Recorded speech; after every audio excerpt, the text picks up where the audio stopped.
Assalamu alaikum, friends.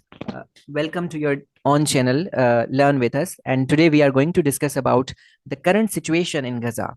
आप सब जानते हैं कि गज़ा के अंदर जो सिचुएशन है वो बहुत ही ख़राब है और डे बाय डे बहुत ही ज़्यादा ख़राब होती जा रही है। इसराइल की ब्रूटैलिटीज़ ने जो फ़लस्तीनियंस हैं उनका जीना हराम करके रखा हुआ है।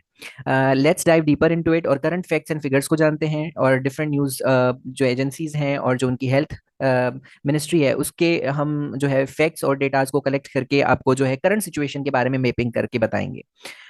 तो आपको पता है कि Gaza is a densely populated Palestinian territory and it is in the state of crisis for years marked by ongoing conflicts, economic hardship and daily struggles of its 2 million residents. The region faces brutal inhuman treatment by Israel.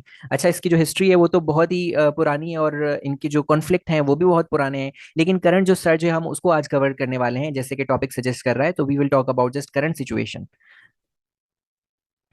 Okay, so आप देख सकते हैं कि यहाँ पर आपकी screen पे एक डेटा जो है डेटा की सूरत में एक पिक्चर प्रेजेंट की जा रही है जिसके अंदर आप देख सकते हैं कि अभी जो रीसेंट है लेटेस्ट फिगर्स हैं उसके मुताबिक आप जो है एटलीस्ट गजा के अंदर जो है 32,000 से भी ऊपर जो है लोग वो शहीद कर दिए गए हैं। उसके अलावा अगर हम इसराइल की बात करें तो वहां पर अब तक सिर्फ 1139 जो है वो मारे गए हैं। इसके साथ साथ अगर हम बात करें बच्चों की तो कम से कम 500 के करीब बच्चे जो हैं वो शहीद कर दिए गए हैं और जो इंजर्ड हैं इसराइल के अंदर आप देखें तो वो जो है सिर्फ 8,730 है, जबकि गजा के अंदर लगभग लाख के करीब पहुंचने वाले हैं। 74,000 के करीब जो लोग हैं वो इंजर्ड हैं। और उसके साथ साथ हम कह सकते हैं कि वहाँ पर और भी सिचुएशन जो ह्यूमैनिटेरियन क्राइसिस है या जो खाने पीने की चीज़ें हैं उसका भी बहुत बड़ा जो है इशू है। जैसे कि आप देख सकते हैं स्क्रीन के ऊपर, half of the Palestinian in Gaza are experiencing catastrophic hunger with famine projected to hit the north of the territory by May unless there is urgent intervention. A United Nations based food assessment warned in March 2024। ये अभी recently UN ने warn किया है about feminine. उसके साथ साथ आप देखें कि जो फरवरी 29 को इसराइली फोर्सेस ने ओपन फायर्स किए जब फलस्तीनियंस इकट्ठे हुए, जहां पर एक एड आ रही थी जिसे फ्लोर मैसेकर का भी नाम दिया जाता है, जिसकी वजह से तकरीबन 118 लोग जो है वहां पर शहीद कर दिए गए थे। इसके अलावा अगर हम डिस्प्लेसमेंट की बात करें तो लाखों लोग डिस्प्लेस कर दिए गए हैं। हजारों civilians their homes and communities have been decimated by bombings and shelling. तो स्कूल्स हों, हॉस्पिटल्स हों, हर चीज उनका पूरा इंफ्रास्ट्रक्चर तबाह कर दिया गया है। एंड उनको जो है फिर उनके सामने यही ऑप्शन है कि वो घरों को छोड़ें और दूसरी जगह पर शिफ्ट हों। तो इस वजह से डिस्प्लेसमेंट एक बड़े लार्जर स्केल पर जो है वो जारी है। उसके अलावा चेक पॉइंट्स एंड क्रॉसिंग्स पर बड़ी रिस्ट्रिक्शंस हैं, मूवमेंट और एक्सेस पर बड़ी रिस्ट्रिक्शंस की गई हैं इसराइल की तरफ से। Tight security measures and frequent closures at the border crossing severely limit the movement of the people and goods in and out of Gaza. तो जो एड का आना है या जाना है या लोगों का बाहर जाना है या लोगों का बाहर से गजा के अंदर आना, इन सारी चीज़ों पर जो है चेक पॉइंट्स लगा दी गई हैं इसराइल की तरफ से, और वो जो है बड़ी टाइट सिक्योरिटी के साथ उनको मॉनिटर कर रहा है और एड्स को रोक रहा है। यानी कि जो मदद आ रही है उसको भी रोका जा रहा है, और अगर कोई बाहर जाने की कोशिश कर रहा है या बाहर से अंदर आने की कोशिश कर रहा है तो उसको भी रोका जा रहा है। उसके अलावा परमिट रिक्वायरमेंट्स जो है बहुत ही एक लंबा प्रोसेस बना दिया गया है, हमेशा डिनाई कर दी जाती हैं। यानी कि अगर गजा से बाहर जाना है तो कोई परमिट्स इशू नहीं किए जाते इसराइल की तरफ से। रिस्ट्रिक्टेड जोन्स बना दिए गए हैं, बहुत सारे ऐसे एरियाज हैं, बॉर्डर्स हैं जिनको रिस्ट्रिक्टेड मिलिट्री जोन्स करार देकर उनको बंद कर दिया गया है। एग्रीकल्चरल लैंड्स हों या फिशिंग एरियाज हों, सबके ऊपर मिलिट्री जो है वो काबिज हो चुकी है। इसके अलावा हेल्थ केयर और एजुकेशन सिस्टम भी पूरा तकरीबन कोलैप्स कर चुका है, क्योंकि जो इसराइल के जो बॉम्बिंग है वो स्पेशली टारगेट कर रही है हॉस्पिटल्स को, और जो है मोस्टली जो हॉस्पिटल्स हैं वहाँ के वो पूरे डैमेज हो चुके हैं। उसके साथ साथ एजुकेशन की जो सिस्टम है वो पूरा बैठ गया है। जाहिर सी बात है कि जंग की सूरत में जो है एजुकेशन वैसे भी एक बहुत ही ज़्यादा मुतासिर कुन एरिया होता है।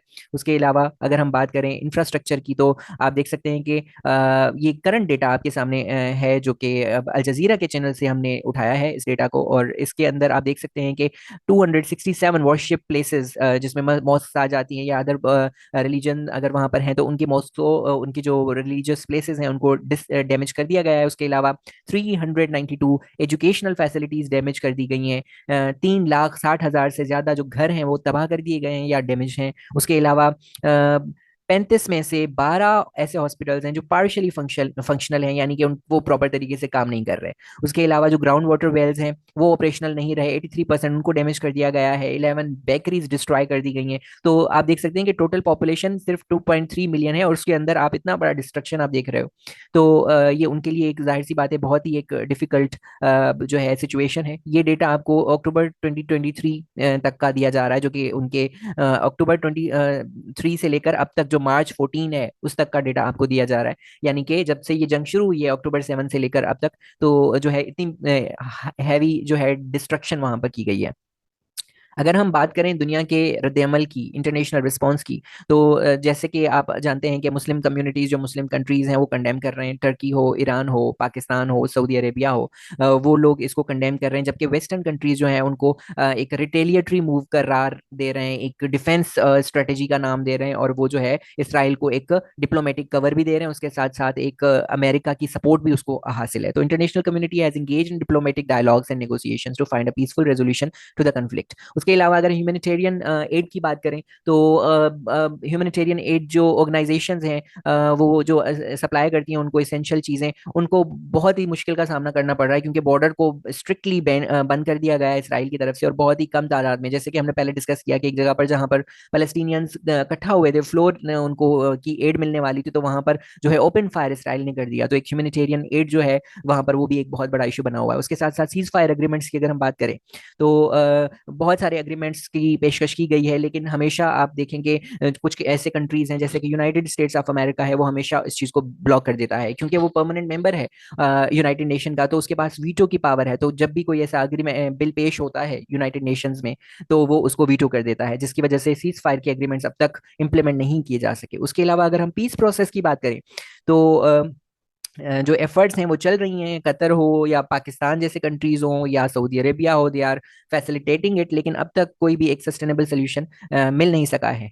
इसके अलावा यूनाइटेड नेशन जो है वो सीज फायर के ऊपर बहुत ज़्यादा एम्फेसाइज कर रहा है, वो इनकी इसराइली ब्रूटैलिटीज़ को एक क्राइम का नाम दे रहा है, और उसने कहा है कि ये जो एक कलेक्टिव पनिशमेंट है, and according to the international law it is a crime.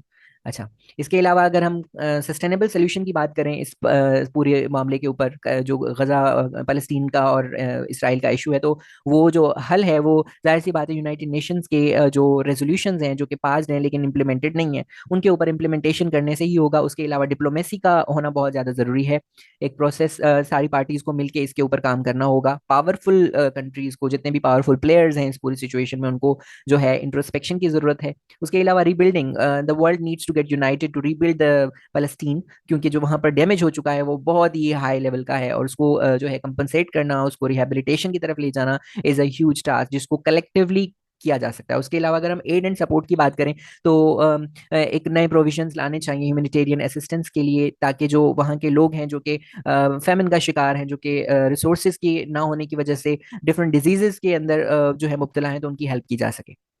That's all for today. ये करंट सिचुएशन थी, जो है कि इसराइल की वजह से फ़लस्तीन के अंदर है, और आपने ये भी जाना कि जो इस टाइम करंट सिचुएशन है उसकी वजह से जो है दुनिया का रिएक्शन क्या है। That's all for today. Next video में हम इसको और डीप में कवर करेंगे, जब हम इसके हिस्टोरिकल बैकग्राउंड को और सारे इश्यूज को डिस्कस करेंगे। Till then, keep watching our channel and subscribe to our channel if you are loving the content that is being created on the channel. Thank you.